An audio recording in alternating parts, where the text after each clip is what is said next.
Korea जिला के मुख्यालय बैकुंठपुर के प्रेमा बाग में छत्तीसगढ़ वन कर्मचारी हर अनिश्चितकालीन हड़ताल करके डीएफओ ला हटाए के मांग रखे है। हड़ताल 1 जुलाई ले शुरू होइस। अपन मांग ला लेके कर्मचारी संघ एकत्रित होइन और डीएफओ के खिलाफ नारा लगाइन।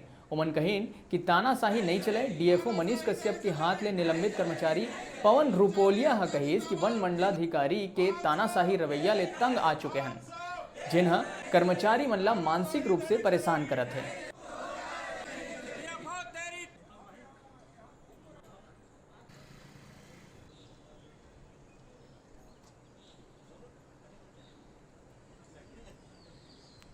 हम लोग वन मंडलाधिकारी कोरिया श्री मनीष कश्यप के हिटलर शाही रवैये से तंग आ चुके हैं। विगत 2-3 महीने में जिस तरह के उन्होंने तुगलकी फरमान जारी किया है, जिस तरह से वन कर्मचारियों को मानसिक स्थिति को जिस तरह से ला दिए हैं आज कि हम लोग मन लगाकर अपने कर्तव्यों का निर्वहन ठीक ढंग से नहीं कर पा रहे हैं। आए दिन निलंबन की कार्रवाई, स्पष्टीकरण का कार्रवाई, अकारण ही कई तरह के स्पष्टीकरण जारी करना, निलंबन करना, वेतन रोकना, किसी का 1 दिन का वेतन काट देंगे, किसी का महीने भर का वेतन काट देंगे। मनमाना नियमों को ताक में रख के उनका अलग नियम चलता है। उस हिसाब से जिस तरह से कार्रवाई कर रहे हैं उससे तंग आकर हम लोग छत्तीसगढ़ वन कर्मचारी संघ ये निर्णय लिया, बैठक के बाद ये निर्णय लिया कि इस वन मंडलाधिकारी श्री मनीष कश्यप के अधीनस्थ काम करना हम लोग के लिए संभव नहीं है।